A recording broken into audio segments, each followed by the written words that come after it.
Amados irmãos, a graça e a paz do nosso Senhor e Salvador Jesus Cristo, amém? É uma honra, uma satisfação e um prazer de estarmos aqui na casa do Senhor para estudarmos a sua santa palavra. Quero avisar os irmãos aqui que o pastor Ricardo está de férias, né? Precisa de um bom descanso e que semana que vem nós teremos a divisão da escola dominical, né? Então, hoje, os adultos e a classe dos jovens estaremos reunidos aqui nessa manhã para estudarmos, então, a palavra do Senhor. O tema dessa manhã fala sobre santificação e as questões práticas da vida cristã, né? E eu gostaria de pedir aos irmãos que abrissem as suas Bíblias em 1 Pedro, e nós vamos fazer a leitura do capítulo inteiro, e vamos fazer algumas abordagens sobre esse primeiro capítulo. Eu estou com a pretensão de ir os próximos domingos, nos próximos capítulos. Primeira Epístola de Pedro, capítulo 1.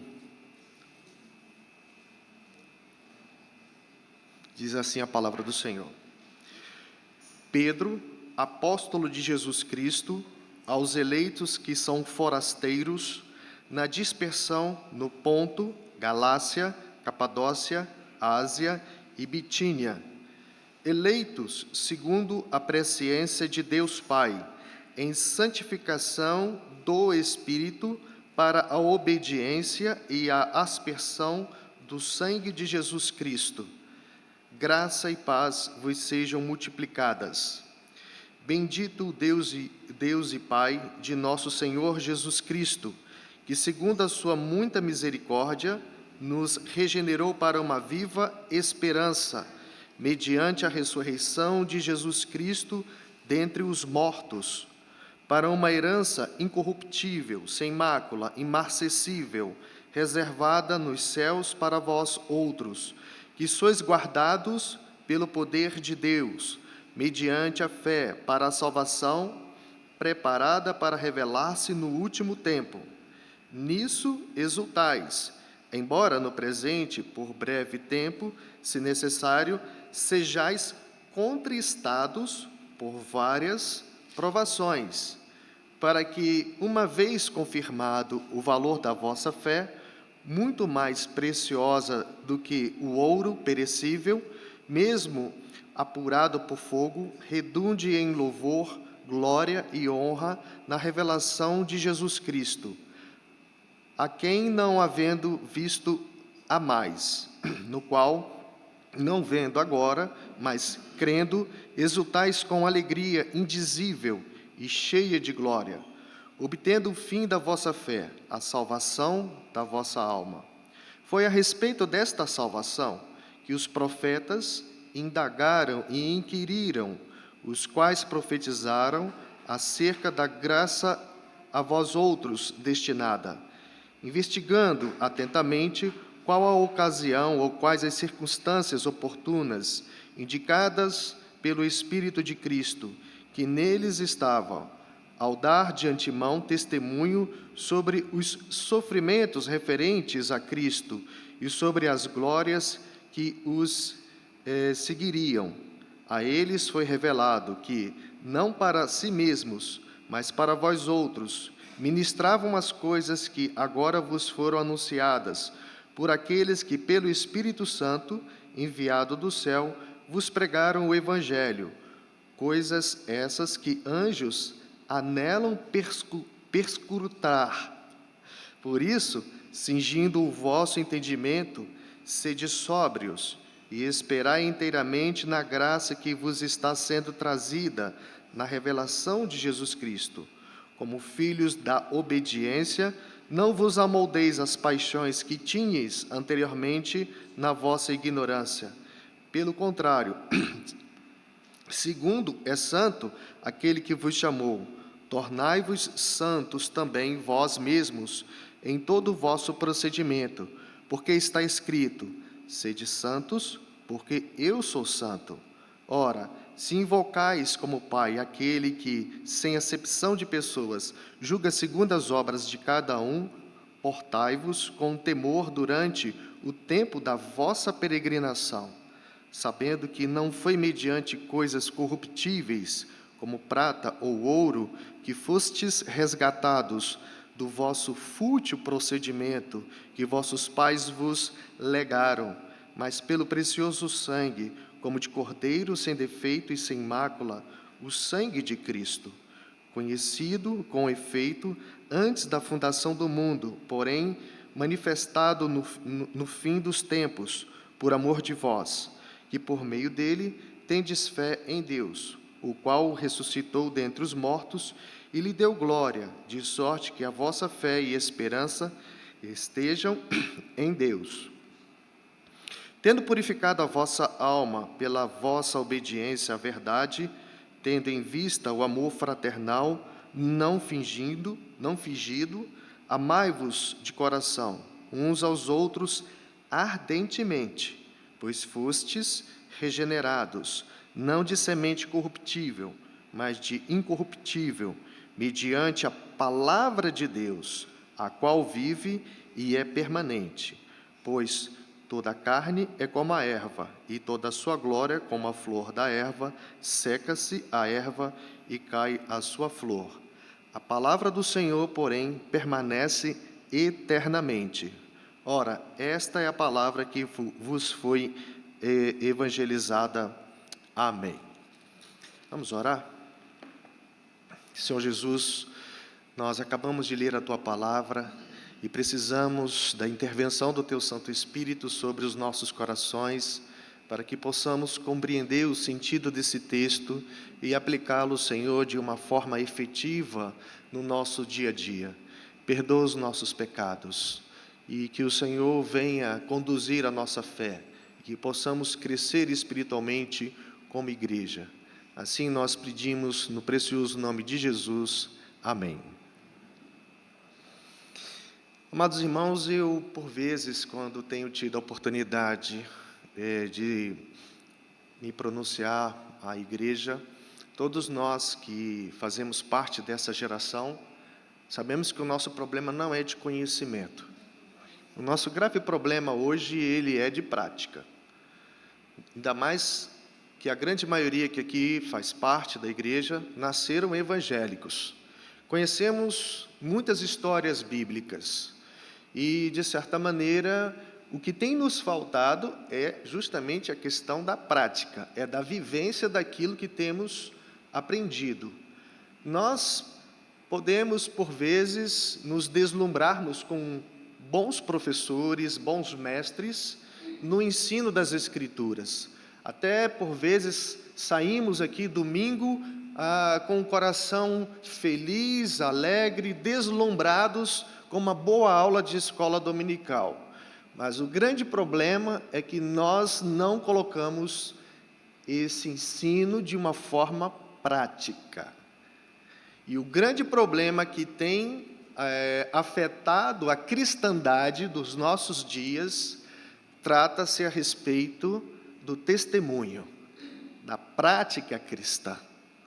Nós somos reconhecidos pelo mundo secular, poderemos assim dizer, como aqueles que têm os mais elevados valores morais. E, de fato, isso é colocado biblicamente. Mas, por vezes, nós não somos assim tão testemunhas a respeito desses valores.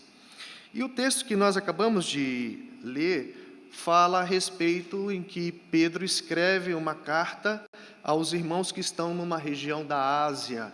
Eles estão sendo perseguidos pela sua fé em Jesus Cristo. Observação: essas pessoas que estão sendo perseguidas, elas estão sendo perseguidas não por questões políticas, mas explicitamente porque elas amam a Jesus. Não é uma questão de se fazer uma colocação de questões, vamos dizer, satélites, aquilo que seria o centro, que é o Evangelho.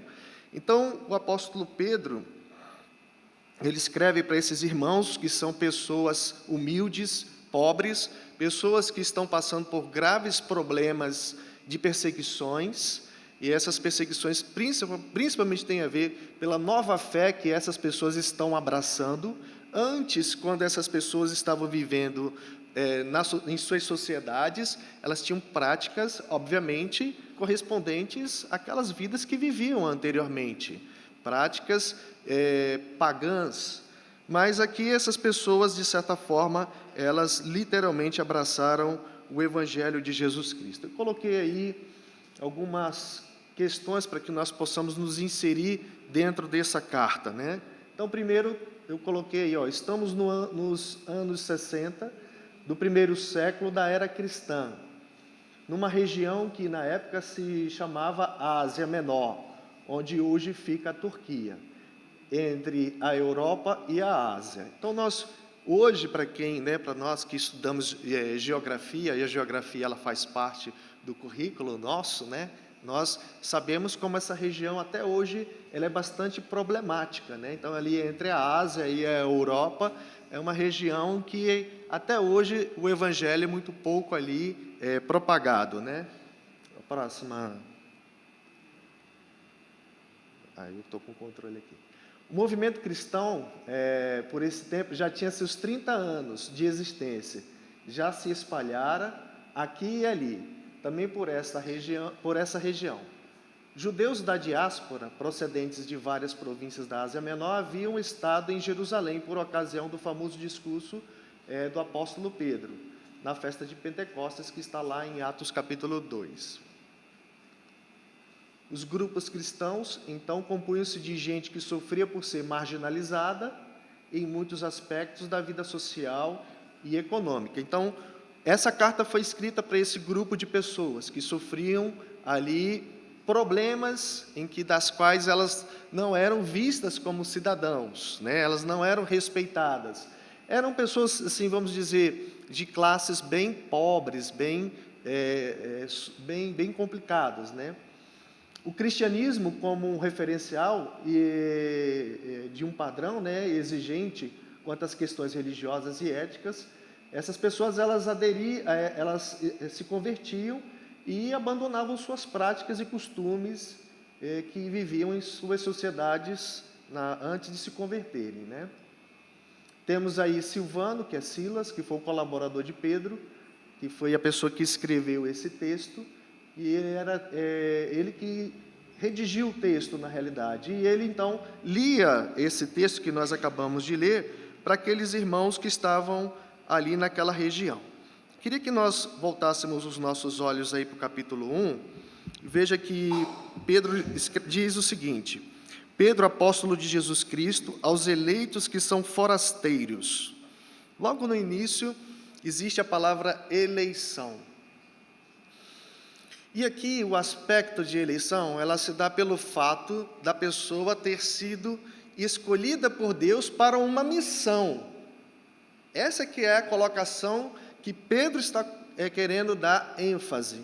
Nós fomos eleitos para uma missão. Você nasceu e você foi escolhido por Deus para uma missão. E aqui ele dá essa grande ênfase.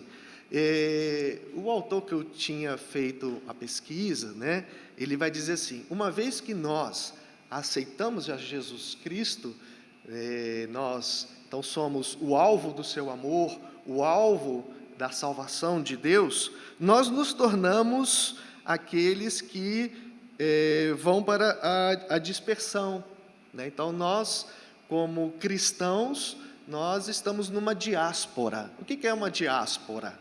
Né? A diáspora foi aquele momento na história do povo de Israel em que eles foram expulsos de Jerusalém. E nós estamos nesse momento no mundo, né, aguardando a segunda vinda de Cristo, onde todos nós nos reunirmos nessa segunda vinda de Cristo. Bom, mas aqui então Pedro coloca a eleição como um fato para que aqueles irmãos pudessem, diante da perseguição, diante dos problemas que eles estavam passando, serem animados. Então, vejam bem, por exemplo, aquelas pessoas não poderiam fazer negócios por eles serem cristãos. Eles não poderiam vender, eles não poderiam ter nenhum tipo de comércio, porque eles eram literalmente vistos como pessoas estranhas. Então, nesse momento aqui, do início da igreja, as pessoas se reuniam de uma forma como nós nos reunimos agora, né?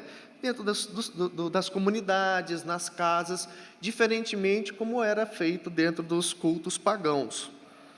E Pedro, então, fala a respeito para esses irmãos serem incentivados, animados, porque eles são eleitos dentro e considerados forasteiros. E ele coloca ali a região, o local, né? Do Ponto, Galácia, Capadócia, Ásia e Bitínia. Fala de novo no versículo 2: eleitos segundo a presciência de Deus, Pai, em santificação do Espírito, para a obediência e a aspersão do sangue de Jesus Cristo, graça e paz vos sejam multiplicadas. E ele coloca sobre a questão, então, da eleição e fala sobre a santificação. Por que é necessário falar a respeito da santificação? Nós fomos, então, uma vez eleitos, nós fomos reservados, cortados do mundo para vivermos para Cristo. A santificação, ele é uma forma exclusiva em que nós nos tornamos propriedades de Deus, nós nos tornamos o povo de Deus, e com isso nós devemos termos uma conduta de santificação. Veja que o texto fala em santificação do Espírito para a obediência. Eu estou aqui ainda na questão introdutória, né? Mas havia no meio ali daquelas pessoas algumas questões que geravam conflitos. Uma vez que essas pessoas, que eram os cristãos, que estavam sendo perseguidos, eles não poderiam fazer negócios, eles estavam totalmente marginalizados. O que poderia gerar nesse ambiente? Um ambiente de violência, um ambiente de conflitos, um ambiente de disputas, um ambiente de luta por direitos, né? Então, eu acho que essa carta ela é muito oportuna, né, nos tempos que nós estamos vivendo. Por quê? Porque aqui havia uma tônica, que era a violência, o desejo da vingança, o desejo, então, uma vez que eu sofro um certo tipo de injustiça social, e eu não posso negar isso, porque a carta aborda isso, irmãos, né? Eu gostaria de poder realmente ter esse momento em que fôssemos bíblicos, né? Porque a carta faz essa abordagem de pessoas que elas estão sendo marginalizadas em seu direito, são pessoas que elas estão sendo perseguidas. E aqui Pedro faz essa lembrança aos irmãos que é importante vivermos em santificação dentro de um contexto de violência, de perseguições, dentro de um contexto de ausência de justiça social, né? Eu vou pedir, eu queria que alguém trouxesse um copo de água para mim.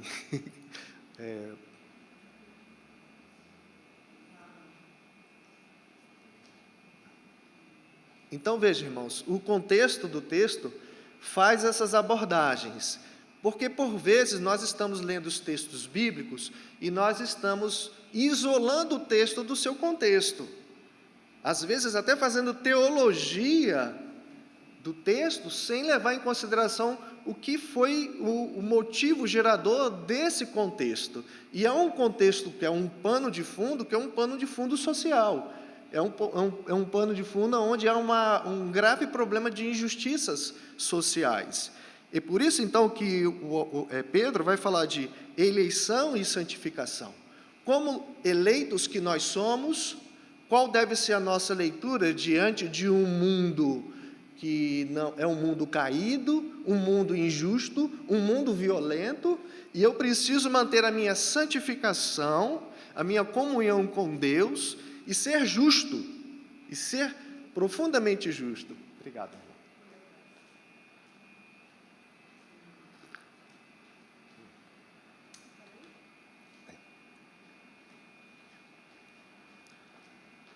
E aí vem aquela questão prática que eu fiz na minha introdução.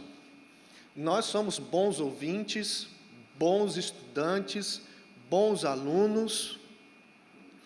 Como eu coloco isso em prática na minha vida, no meu trabalho, por exemplo, diante de um trabalho onde eu tenho uma grande maioria de pessoas que elas têm uma forma de pensar totalmente por desconhecer o Evangelho, mas nós conhecemos o Evangelho. Como que eu coloco isso como uma prática de fé? As pessoas estão falando de fé a respeito, por exemplo, de coisas como milagres. Mas o maior milagre que nós, hoje, precisamos é vermos cristãos dentro dos seus ambientes onde Deus os colocou ali e testemunhar sua fé de uma maneira prática. É isso que Pedro está falando para aqueles irmãos. Viver em santidade, em santificação, num mundo caído e dar testemunho. Ser sal mesmo. Não é ser meio sal ou um sal misturado com areia. Essa que é a questão que está sendo colocada. Então, por vezes, nós estamos lendo os textos bíblicos, fazendo teologia, e nós não estamos levando em consideração por que esse texto foi escrito, e para quem o texto foi escrito. E o texto, então, fala de santificação, amor e a respeito de eleição. Então, nós fomos eleitos para termos uma ação no mundo. Nós não fomos eleitos para sermos arrogantes, teológicos, subestimarmos quem quer que seja. Se eu fui eleito, eu tenho uma responsabilidade enorme no meu papel como cristão e como ser humano. Outra grande questão que se coloca, irmãos, uma vez que nós passamos pelo processo da conversão, nós nos humanizamos. Uma vez que você se torna filho de Deus, você vira gente, você se torna humano, você se torna alguém sensível ao espírito e sensível aos aspectos humanos.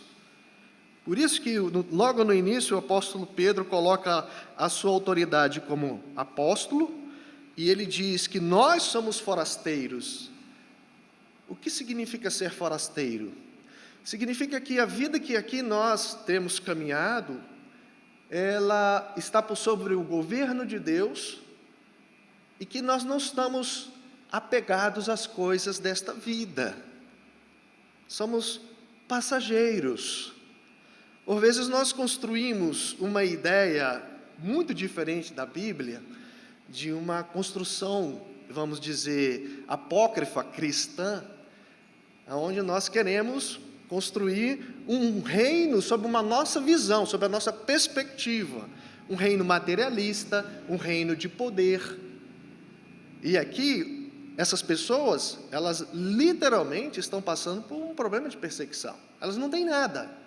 A única coisa que, de repente, elas poderiam ter era o nome delas. Elas não têm posses, elas não têm carro, elas não têm terras, elas não têm nada. Veja o versículo 3. Bendito Deus e Pai de nosso Senhor Jesus Cristo, que segundo a sua muita misericórdia, nos regenerou para uma viva esperança, mediante a ressurreição de Jesus Cristo, dentre os mortos, para uma herança incorruptível, sem mácula, imarcessível, reservada nos céus, para vós outros, que sois guardados pelo poder de Deus, mediante a fé para a salvação, preparada para revelar-se no último tempo. Amém.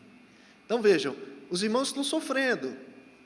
E aí aquela palavra, imagine você, qual seria uma palavra de conselho que você daria para alguém que está passando por uma situação de injustiça? É você pegar esse texto bíblico e ler como uma oração para essa pessoa. E dizer para ela, olha meu irmão, com tudo que você está passando, nós temos uma esperança, que é vivida agora, mas que ela aponta para a eternidade. Um dos grandes problemas contemporâneos é, às vezes, nós vermos as pessoas, quando elas recebem uma notícia muito trágica, ou algum problema, e vemos as pessoas não usufruindo desse conselho do apóstolo Pedro. As pessoas, quando elas estão, por exemplo, receberam uma notícia de um médico a respeito de um exame, de uma doença gravíssima, qual deve ser a nossa reação? Lógico que logo no início seria algo de tristeza. Mas o apóstolo Pedro estava preparando essas pessoas para passarem pelas adversidades olhando para o céu. Olhando para o céu. Todos nós vamos passar por isso. Ou, se não, já estamos passando por isso. Mas veja que a esperança, ela aponta para a eternidade. Ela aponta para a eternidade. Então, assim, eu vou viver ao lado de Jesus, eu vou passar a vida eterna junto com os meus irmãos que eu amei aqui agora na igreja, os anos que eu passei aqui na igreja, os anos que eu passei como ser humano, meus irmãos que já foram antes e que já partiram. Então, o que me espera? O futuro nos reserva. Então, Pedro fala sobre essa herança incorruptível, sem mácula. O que é imarcessível? Os irmãos sabem?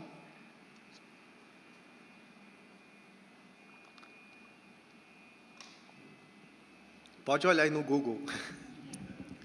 Pode olhar na inteligência artificial agora, né? No chat GPT. Achou aí, Geraldo? É o que? Imarcessível. Hã? É o quê? Exatamente. Então vejam, olha qual é a questão que é colocada. Eles são pobres diante de um problema social, onde aquelas pessoas que têm poder estão massacrando essas pessoas. E aí, o que Pedro fala? De uma corrupção que ela é dada pelo dinheiro, pelo ouro, pelo poder. E aí ele anima aqueles irmãos dizendo que eles precisam olhar: bendito o Deus Pai de nosso Senhor Jesus Cristo, que segundo a sua misericórdia, nos regenerou para uma viva esperança. Os nossos olhos não podem apontar para as riquezas deste mundo. Os nossos olhos não podem admirar, contemplar e acreditarmos que as coisas deste mundo poderão satisfazer as nossas almas. Então ele fala de uma herança incorruptível, sem mácula, imarcessível, reservada nos céus para vós outros, que sois guardados pelo poder de Deus, mediante a fé, para a salvação preparada para revelar-se no último tempo. Nisso exultais, embora no presente, por breve tempo, se necessário, sejais, veja aí a palavra agora que tem, contristados por várias provações. Aí agora ele já começa, a entrar ali, sabendo que aqueles irmãos estão com problemas. Vocês estão passando por problemas. Porém, isso, em comparação à eternidade, não é nada. É breve, é rápido. Podemos fazer essa aplicação para várias áreas de nossas vidas. Eu, como pastor no meu ministério pastoral no Nordeste, eu tive o privilégio de pastorear uma igreja, a Igreja Presbiteriana de Parnamirim, por 14 anos. Foram os melhores 14 anos, ou os melhores anos da minha vida. E eu digo assim, da minha vida como gente, como ser humano. Porque foi quando realmente o Senhor me chamou para pastorear o seu rebanho. E lá eu pude me tornar gente com aqueles irmãos. O dia a dia, o sofrimento daqueles irmãos. Em um dos casos, eu não sei se eu já falei aqui para os irmãos, havia uma senhora com um câncer bem agressivo. E o pastoreio, naquela caminhada com aquela irmã, era para prepará-la para a glória. prepará-la para que ela pudesse saber que as dores, aqueles problemas da quimioterapia, toda aquela situação era momentânea e que ela precisava preparar a sua alma, o seu coração, para se encontrar com Cristo.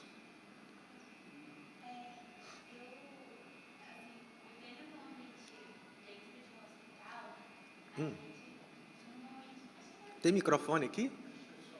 Para ela? Espera que está trazendo o microfone, que é importante a participação.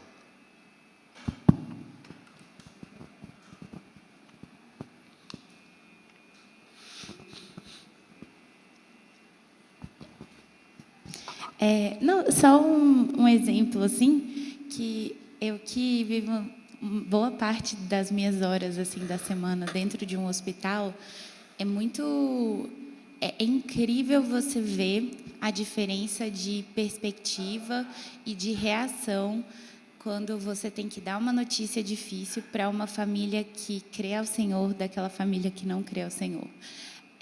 O desespero, ele é diferente, porque muitas vezes a família que não crê ao Senhor é um desespero assim de parecer que não tem nada a quem recorrer naquele momento e acompanhado de muita tristeza. Enquanto aquelas famílias que têm fé, que creem e servem a um Deus verdadeiro, você percebe que elas têm só a tristeza. Porque eu acho que a tristeza ela é válida, o sofrimento faz parte da vida do cristão. Inclusive, Jesus, em muitos momentos, se entristeceu. Então, assim, mas você não vê o mesmo desespero, porque aquela pessoa tem a quem se firmar, a quem recorrer. E porque a gente entende que não é o fim, é aquela perspectiva de peregrino mesmo, de que a gente está andando nesse mundo, que o nosso lugar não é aqui e que a gente tem um lugar reservado junto ao Senhor Jesus no céu. Então, assim, é incrível, é maravilhoso poder vivenciar isso na prática e até para a gente que está como profissional ali naquele momento, dar essa notícia, sabendo que a pessoa vai receber dessa forma, também é muito reconfortante, sabe? Porque quando você vai dar ali a notícia para uma família que não tem uma fé verdadeira, você já sabe, já vai esperando aquele desespero terrível, sabe? E que a gente tenha misericórdia da vida dessas pessoas. E é muito importante isso que você falou, pastor, da gente ser sal e luz ali onde a gente está, porque é um momento, talvez, de poder trazer uma esperança diferente do que aquela pessoa conhece. Amém. Irmãos, vejam, uma coisa importante nos textos bíblicos e no nosso chamado que Deus deu a cada um de nós, é que você tem uma grande responsabilidade de ler os textos bíblicos, entendê-los e depois entregá-los. Certo? Vou repetir novamente. Durante muitos anos você está aqui assentado, ouvindo inúmeras pregações e assistindo inúmeros estudos bíblicos. Mas o nosso papel é nós entendermos a preciosa mensagem do Evangelho e entregar às pessoas na maneira como aquelas pessoas elas precisam recebê-las.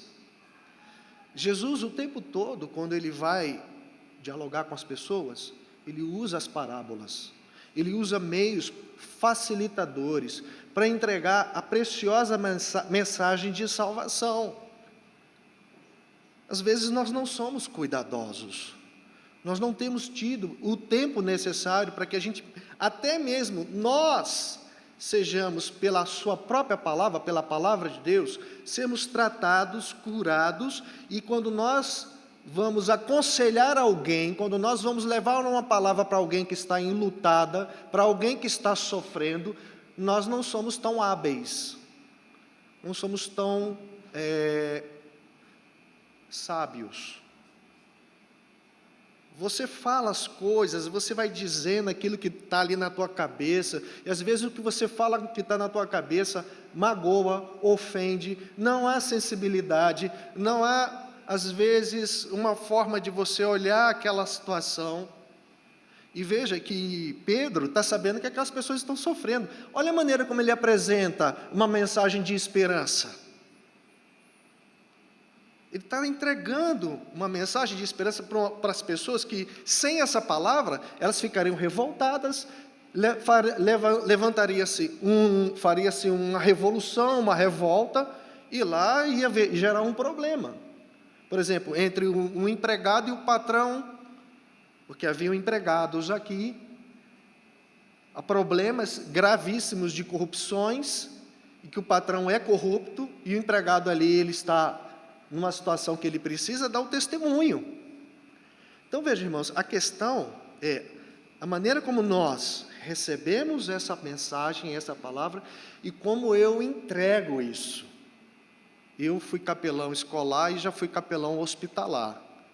Então, quando você entra numa enfermaria, você tem que ter todo um preparo para chegar ali e ver que aquelas pessoas que estão sofrendo no leito, como que você vai fazer uma abordagem com aquela pessoa? As pessoas, elas estão ali num momento de sofrimento. Veja que no verso 6 do capítulo 1, fala de, nisso exultais. Então, nós devemos nos alegrar em Cristo, embora que nesse momento presente, por breve tempo, será, se necessário, sejais contristados por várias provações. As provações são muitas. De repente, você está passando por um problema agora. É um problema espiritual, é um problema moral, é um problema, às vezes, financeiro, um problema dentro de casa. Os problemas são enormes, mas eu preciso olhar à frente os meus problemas e que, humanamente falando, são impossíveis. Mas eu preciso trazer um sopro de esperança para o meu coração quando o apóstolo Pedro vai dizer, que nós temos essa herança, que é Cristo, que ela é incorruptível, sem mácula, imarcessível, reservada no céu para cada um de nós, e que nós somos guardados pelo poder de Deus. Veja que ele continua, verso 7, para que uma vez confirmado o valor da vossa fé, olha, o valor da fé é confirmado aonde? Aonde? Nas provações. É nas provações. Olha, quando nós estamos fazendo, a gente fala assim, saiu agora recentemente os aprovados no Enem, Aí o pessoal passou no curso de Direito, curso de Medicina, mas são 5 anos de estudos, de provas, de cobranças, e são nessas cobranças que nós somos formados. São nessas exigências. Às vezes o aluno não entende isso, chama o professor de chato, acha que o professor está querendo pegar no pé. Mas, meu amigo, você foi para lá, para aquela instituição de ensino, foi para você se formar profissionalmente. Porque, vejam, se você pegar um grande advogado, um grande médico, aquele tempo tão pequeno que ele passou na universidade não se compara a uma vida inteira de uma carreira que é construída. Então, tem que ser cobrado ali na formação. E veja que as provações, elas vão formar o nosso entendimento de amor, de perseverança, de fé.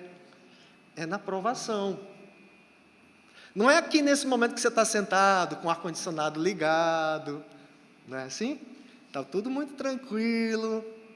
Mas a fé, ela aqui é confirmada. Veja aí, o valor da vossa fé é confirmado, é no momento do conflito, do embate, é no momento da confusão, lá no seu trabalho, Quando começa a confusão, quando começa aquelas coisas dentro do seu trabalho, aí as pessoas olham para você de forma diferente, porque sabe que você é um cristão. E, por vezes, até algumas coisas acontecem no trabalho, até de forma proposital, para ver até que ponto você é uma pessoa que persiste, que você realmente é aquela pessoa que, daquilo que você andou falando lá dentro do seu trabalho, na sala do trabalho, às vezes você fez até uma devocional, um culto dentro do trabalho, na hora do problema, aí a galera fica só de olho, qual é a reação? Como é que ele vai reagir? Será que ele vai ser violento, truculento? Será que ele vai ser vingativo? Será que ele vai ser odioso? E o texto fala sobre isso, irmãos. Como eu devo pacificar meu coração, como eu devo viver num mundo como o mundo que nós vivemos, em graves problemas de injustiças, sendo que eu preciso caminhar e dar testemunho dessa graça, desse amor de Deus. Então, veja o verso 7, né? Uma vez confirmado o valor da vossa fé, muito mais preciosa do que o ouro. Aí ele faz comparação com o ouro. Por quê? Porque aquelas pessoas são pobres. Já viram pessoas quando, né? Se eu ganhar na loteria, e eu vou fazer isso, eu vou fazer aquilo, se eu tiver dinheiro. As pessoas, quando elas acham que o dinheiro vai empoderá-las. Elas acham que o dinheiro vai dar a elas poder. Elas acham que o dinheiro vai poder resolver 99% de seus problemas. Por isso que a comparação que Pedro coloca é com a questão de ouro. Veja, né? Então ele traz essa comparação, né? Preciosa, muito mais preciosa do que o ouro perecível, mesmo apurado por fogo, redunde em louvor, glória e honra na revelação de Jesus Cristo, a quem não havendo visto, a mais, no qual não vendo agora, mas crendo, exultais com alegria indizível e cheia de glória, obtendo o fim da vossa fé, a salvação da vossa alma. Ele sempre lembra, vocês são salvos, vocês são salvos, vocês são filhos de Deus, vocês foram eleitos. É importante que, uma vez eleitos e salvos, vocês façam o papel de vocês. Não se esqueçam, não iludam, não enganem os seus corações com as riquezas deste mundo, com os poderes deste mundo. E ele sempre faz esse reforço para aqueles irmãos frente aos problemas que estão enfrentando. Verso 10, foi a respeito dessa salvação que os profetas indagaram e inquiriram, os quais profetizaram acerca da graça a vós outros destinada, investigando atentamente qual a ocasião ou quais as circunstâncias oportunas indicadas pelo Espírito de Cristo, que neles estava, ao dar de antemão testemunho sobre os sofrimentos referentes a Cristo e sobre as glórias que os seguiriam. Fala novamente que vocês estão sofrendo, vocês pagam o mesmo preço como os profetas pagaram. Para nós hoje, aí a gente pega o texto e coloca de forma prática, né? Eu estou disposto a pagar o mesmo preço que os profetas pagaram por causa de Cristo? E eu vou ser bem prático, viu, irmãos? Não vou ficar aqui de arrodeio, não. Questões práticas, por exemplo, tem horas que eu preciso calar minha boca, domínio próprio. Tem horas que nós queremos responder na mesma hora, não, ele vai ver agora, ele vai ouvir agora o que eu tenho para dizer para ele. E nós, frente ao dia a dia, nós somos chamados para uma fé genuinamente prática, diante de questões do dia a dia, em que eu tenho que me calar. Eu tenho que fechar a boca. Por amor a esse irmão, por amor a essa irmã, por amor a minha esposa, por amor ao meu marido. Mais tarde eu vou lá e converso. São coisas práticas, irmãos. Mas por vezes nós colocamos o nosso impulso, aquela coisa, né, meio que sanguinolenta do momento, e eu vou resolver agora, e do meu jeito. E é isso que o apóstolo Pedro está falando para aqueles irmãos. Eu vou só correr um pouco mais com o texto, que o nosso tempo está acabando. Verso 13 diz assim, por isso, e eu acho legal essas comparações judaicas que os apóstolos faziam, né? Ele diz assim, por isso, cingindo o vosso entendimento, veja, o meu entendimento tem que ser o quê? Vestido, não é isso? Cingir não é vestir? Então, o meu entendimento, a minha compreensão.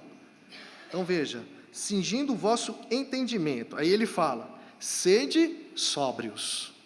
Eita, irmãos. Nós precisamos vivermos de forma sóbria. Não é assim? No mundo onde as pessoas, elas estão dentro de uma condição muito apaixonadas. Já viram isso? As pessoas são muito, elas falam o que dá ali no momento.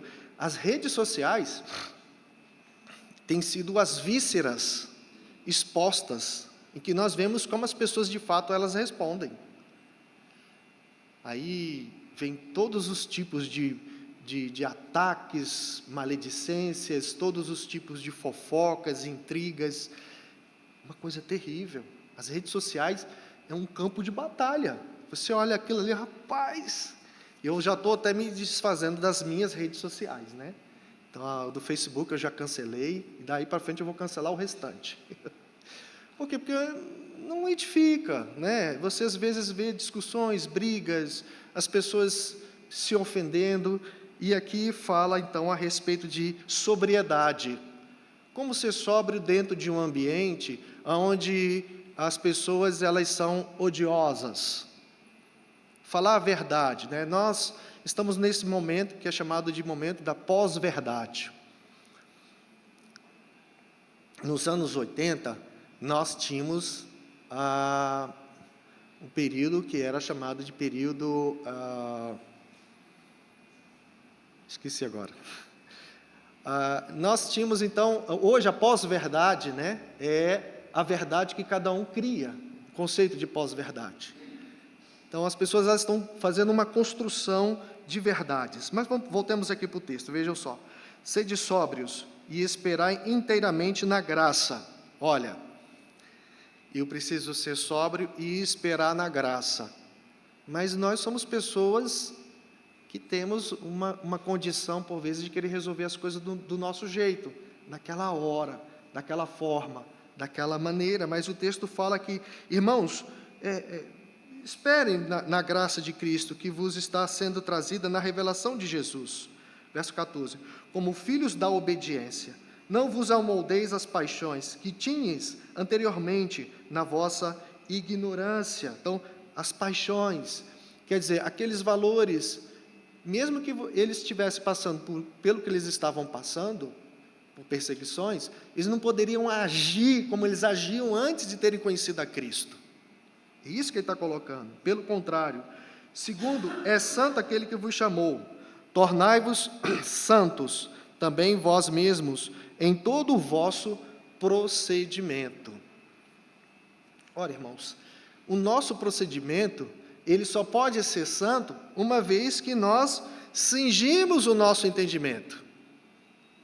Veja só, a lógica que é colocada aqui, o Espírito Santo soprou na mente de Pedro. Nós somos chamados para sermos santos, e a santidade ela tem a ver com a questão de integridade e de justiça.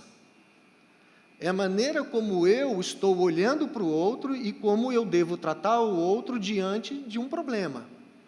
Tratar com justiça. Veja que o entendimento de santificação, ou de santidade, por vezes ele é distorcido.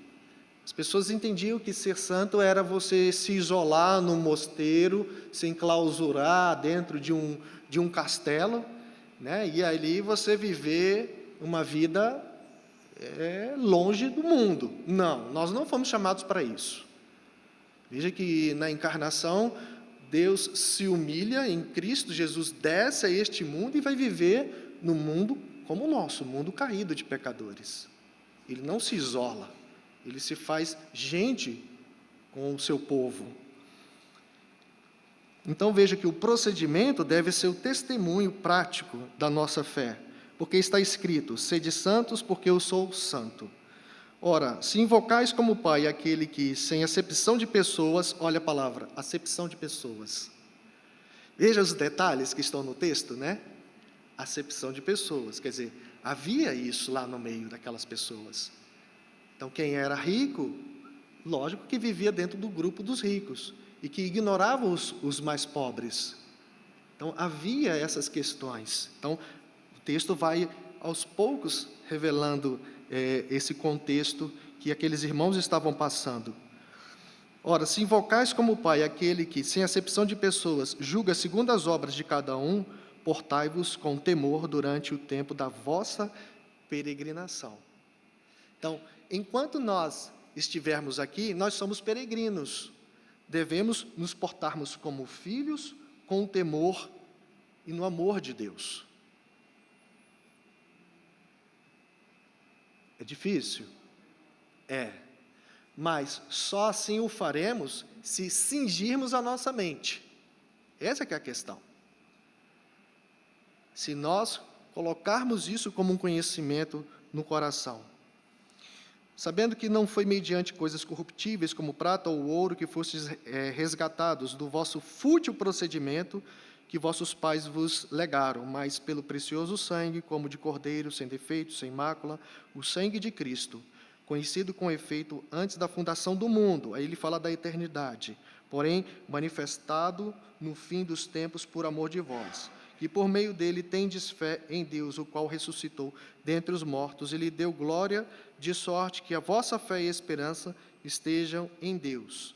E só para fechar, irmãos, que o tempo acabou, veja o que ele coloca aqui. Tendo purificado a vossa alma pela vossa obediência à verdade, olha, obediência à verdade. A verdade para nós não muda, certo, irmãos? Para nós, a verdade é verdade. Em um comentário de 1 Coríntios, João Calvino vai falar: toda a verdade é verdade de Deus, não importa na boca de quem esteja. João Calvino está ecoando uma frase de Santo Agostinho. Toda a verdade é verdade de Deus. E como temos assistido esses tempos, a distorção da verdade. Mas, veja, tendo purificado a vossa alma pela vossa obediência à verdade, tendo em vista o amor fraternal, não fingido, amai-vos de coração uns aos outros ardentemente, pois fostes regenerados, não de semente corruptível, mas de incorruptível, mediante a palavra de Deus, a qual vive e é permanente. Então, veja, como deve ser o meu relacionamento com quem quer que seja, com qualquer pessoa. Amar fraternalmente, um amor não fingido. Amai-vos de coração uns aos outros ardentemente. Falar de amor quando há graves problemas seríssimos acontecendo ao nosso redor. E viver é o exercício sobrenatural da fé, irmãos. É sobrenatural. Só pode expressar amor em ambientes de conflitos e ambientes de revoltas aqueles que foram, de fato, chamados como filhos de Deus. Então, o que eu preciso fazer na minha vida prática do dia a dia, na minha santificação? Eu preciso aprender a amar. Eu preciso esperar no Senhor. Eu preciso calar minha boca. Eu preciso ser pacificador. São questões práticas, irmãos. Que se nós não fizermos isso aqui, não tem diferença nenhuma daquilo que nós nos propomos a fazer com aqueles que estão, nesse exato momento, fora dessas paredes do templo. É o exercício da fé. Veja que o discurso que nós temos hoje é um discurso permeado de muitas mentiras, de ódio, carregado de muita vingança. Muita vingança. É ensinado para as pessoas que elas, como membros do reino de Deus, elas se tornarão ricas, poderosas, e etc, etc, etc, aquelas coisas todas que nós já conhecemos, né? Então, essa palavra, nessa manhã, esse texto, né, é desafiador. Não é fácil. Viver uma vida de santificação, quando nós estamos diante do pecado, e o pecado, como uma fogueira, ele fica o tempo todo ali nos queimando o coração. Então, eu vou continuar no próximo domingo, os próximos capítulos, que vão falar de outras coisas mais profundas, né? Mas os irmãos podem participar, né? Tem? Acho que tem, né? Cadê o... Tem sim. Cadê o microfone? Não, só quando você estava falando aí, né, sobre colocar em prática, sobre a questão de praticar a palavra e, assim, eu lembrei de um texto aqui das Escrituras, que por mais que ele seja conhecido, assim, de todos, quando eu falar aqui, todo mundo vai lembrar, né? Eu acho que retrata muito bem essa lição de hoje, né? Que foi o encontro de Jesus com o publicano Zaqueu. Né? Aquele homem teve um encontro com Jesus de uma forma extraordinária e as Escrituras falam que ele, ato contínuo, né? Ele já disse que ele restituiria, né, 4 vezes mais aquele que ele tinha defraudado. Então, assim, houve uma transformação, né? E o resultado disso foi prático, né? Não ficou só na teoria, no campo. Não, eu estou maravilhado com o encontro com Jesus, mas eu não mudo a minha vida, né? Então, isso me veio esse texto à cabeça, por isso que eu queria compartilhar com os irmãos. Meus irmãos participar. Aqui.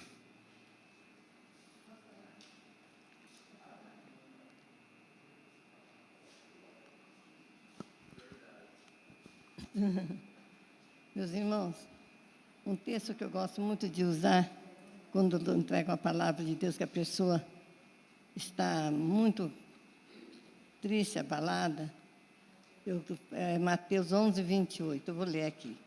Vinde a mim todos vós que estáis cansados, sobrecarregados, e eu vos aliviarei.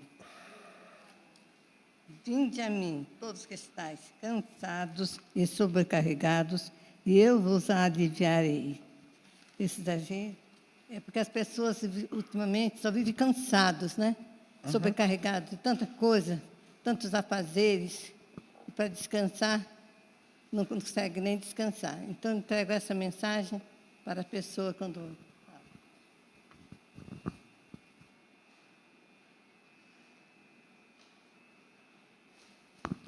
O pastor, essas cartas do apóstolo Pedro são muito importantes, né?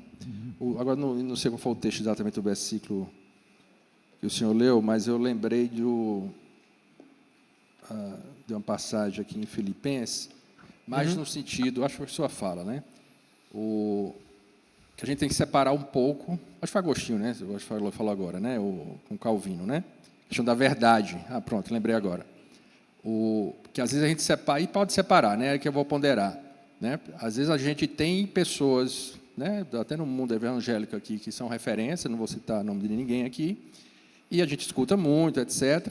Tem pessoas que até já foram, né? Referências aí para uma série de coisas não são hoje, e tem outras que a gente sabe as características de cada um. E eu acredito que a Bíblia, e tem fundamento bíblico para isso, que a gente, tanto escutando aquelas pessoas que são referências aí, quase unanimidade, a gente tem que estar com a Bíblia na mão, conferindo cada palavra, nem cada frase, se está de acordo com a palavra de Deus. São pessoas falíveis, né? O único infalível foi o nosso Senhor Jesus Cristo. Assim como aquelas pessoas que, a priori, né? São até de outras denominações, ou até mesmo já era da nossa, e depois tiveram os problemas, que a gente não pode taxar que tudo que a pessoa fala, né, não esteja de acordo com a palavra de Deus, né? Agora, lógico que tem que ter alguns cuidados aí. Eu já vou ler o texto aqui e depois fazer uma ponderação. O próprio apóstolo Paulo, na carta aos Filipenses, quando ele estava preso, aí o título, ele fala assim: a situação do apóstolo contribui para o progresso do evangelho. Aí o mais interessante é eu vou ler aqui o 17 a 18, né? Ele diz assim, na pregação do evangelho, quando ele estava preso, ele diz assim, estes fazem isso por amor, alguns que estavam pregando a palavra de Deus, né? Estes fazem isso por amor, pois sabem que Deus me deu o trabalho de defender o evangelho.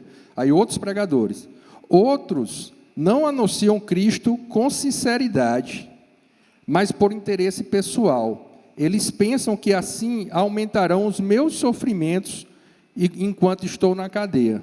Aí é o 18 que é o principal aqui. Ele fala assim, ó, mas isso não tem importância. O que importa é que Cristo está sendo anunciado, seja por maus ou por bons motivos. Por isso estou alegre e vou continuar assim. O apóstolo Paulo aqui não está dizendo que alguém estava pregando o falso evangelho. Está dizendo o seguinte, ó, é o verdadeiro evangelho, só que os motivos ali não são os melhores como outros são, mas o que importa é que Cristo está sendo pregado. Aí, voltando para aquela questão atual hoje, né, que o tema aqui da aula é super importante, para a gente trazer para os nossos dias, para o nosso testemunho, a leitura da palavra, né, para saber o que, é que a gente faz, porque um pouco a gente está lendo a palavra, está vindo aqui nas EBDs, né, no culto, e durante a semana é um ser humano aí qualquer, né, não que nós sejamos melhores que ninguém, né, mas temos que, uma vez confessar a nossa fé, seguir os mandamentos, temer a Deus e dar esse testemunho. O que eu ia dizer? Eu vou dar um exemplo aqui já direto, também, obviamente, sem falar dos nomes, né? Tem judeus que conhecem aqui o Antigo Testamento, principalmente o Pentateuco aqui, do primeiro versículo ao último, né? Até histórias que não estão aqui na Bíblia, que não quer dizer que não sejam verdade. A gente pode escutar, só que nesse caso, não quer dizer, a gente tem que verificar o que está aqui na Bíblia e tem que ter o cuidado, principalmente com os judeus, porque eles não consideram Cristo como sendo Deus. Isso é perigosíssimo, e inclusive para a gente ser influenciado, porque às vezes você está escutando muito, chegar um pouco ali, você está sendo convencido que Jesus Cristo não é Deus. Né? Por outro lado, tem pessoas de outras denominações aí que, não sei, se seita, né? Tem algum ponto principal que afronta a nossa fé, que aí você tem que ter cuidado, é lógico, onde está escutando. Né? De maneira resumida, eu acho que você pode escutar tudo, com os devidos cuidados, né? Até mesmo para você comparar o que os outros acreditam com o que a gente acredita, para ver se é aquilo que você acredita, e na hora da dúvida, né? Orar, né? Ler a palavra, né? Pedir conselho a quem tem mais experiência que você, né? Mas são esses cuidados, aí, de maneira resumida, é que a gente nota que algumas pessoas têm isso, né? Ou, não é questão de confiar, né? Ou acredita em tudo que é dito por tais pessoas e também considera tudo que outras pessoas dizem como sendo contra a Bíblia. Não, acho que não deve ser assim. Analise o caso concreto, né? Confira com a Bíblia, vê se está de acordo ou não. Né? E tome cuidado realmente com os mais famosos aí, que realmente tem dentre a doutrina deles, na parte principal, algumas coisas que afrontam a nossa fé. Né? Algumas coisas secundárias, por exemplo, né? Questão do batismo, se é por imersão ou aspersão, eu considero isso que é secundário, isso não vai salvar ninguém, né? O que salva é a fé em nosso Senhor Jesus Cristo, né? Mediante a graça, a graça mediante a fé em nosso Senhor Jesus Cristo. É isso. Há uma resolução da Igreja Presbiteriana do Brasil que, só não lembro de qual foi o ano, mas que a Igreja Universal, a Igreja Mundial, estou falando de resolução, viu, irmãos? São consideradas seitas, né? E, ainda assim, eles não deixam de fazer a pregação do Evangelho, né? Nós somos tidos como muito respeito àqueles que têm conhecidos como os que mais estudam a Bíblia, né? Os presbiterianos e os batistas também, né? Mas, de uma forma mais efetiva, os neopentecostais, eles fazem um trabalho bem mais arrojado, né? O seu Miguel.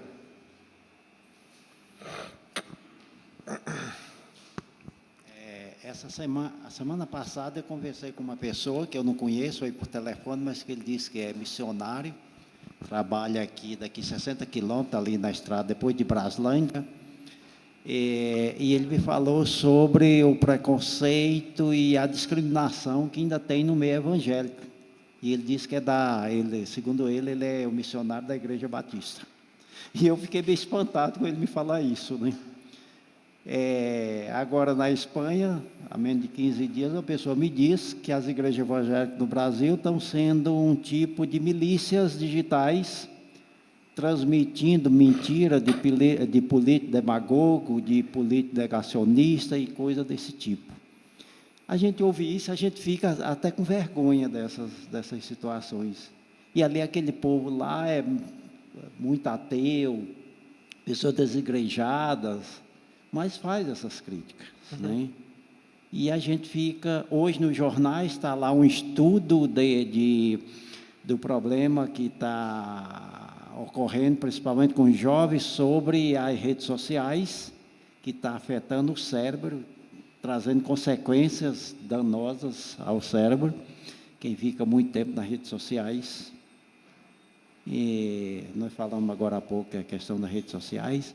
Então, a gente fica assim, olha como a gente está vulnerável a um tanto de coisa, a um tanto de crítica ou de situações assim. No Japão, a pessoa me disse, olha, aqui menos de 1% é cristão, mas não tem a violência que o país cristão de vocês tem. Lá, Cristo é o mestre. Para a gente aqui, ela diz, para mim, aqui, Cristo é o mestre, no entendimento aqui da religião dominante aqui no Japão.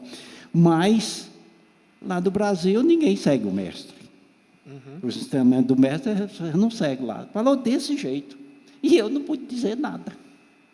Porque você vê a questão da violência, das redes sociais, os insultos, essa coisa toda, né?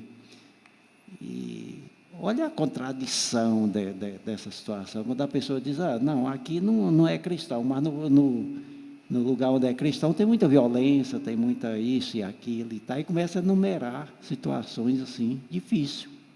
Exato. Né? Nós temos uma situação desafiadora, porque, por exemplo, a Europa está se tornando, o cristianismo está, né, sumindo da Europa, né? E eu acho interessante, até para nós fazermos uma reflexão, porque quando a gente olha as igrejas surgindo na Ásia, nesse período aqui, o apóstolo Paulo, Pedro, né? É um ambiente pagão. Ou você crê ou você não crê. Se você não crê, eu te mato. Né? Então, só para que a gente possa refletir, que nós hoje podemos aqui, na América do Sul, termos essa liberdade de fazermos essas reflexões. E como é que deve ser, por exemplo, o trabalho missionário na Europa hoje? Né? Como é que se, em ambientes hostis, porque essa gente aqui, Capadócia, foi Ponto, né, Bitínia, é um ambiente hostil, gente. Lá é proibido adorar a Jesus Cristo, adorar a Deus. Era proibido. Mas o cristianismo crescia lá. Então, é uma questão só para, né, fazer uma análise, né? 30 quilômetros para encontrar uma igreja reformada lá na Espanha, e chego lá, tinha 12 membros, incluindo 2 brasileiros. Exatamente. E o pastor era coreano. E olha só, numa cidade daquele tamanho e tudo, a gente vê na rua que é lá curso bíblico, pessoas tentando, mas eu não vi em nenhum lugar alguém pedindo informação, só via lá as pessoas com aquela plaquinha, mas eu não vi nem atendendo ninguém. Então, e aí eles falam que lá eles não vão à igreja, mas não tem a situação que tem aqui. Olha só, eles justificam que lá eles não vão à igreja, ou não tem religião, apesar dos batedores de carteira que aumentou muito lá, mas eles falam que é mais pacífico do que aqui, que tem igreja em todo bairro. E a gente fica, o que é que vai dizer para essas pessoas?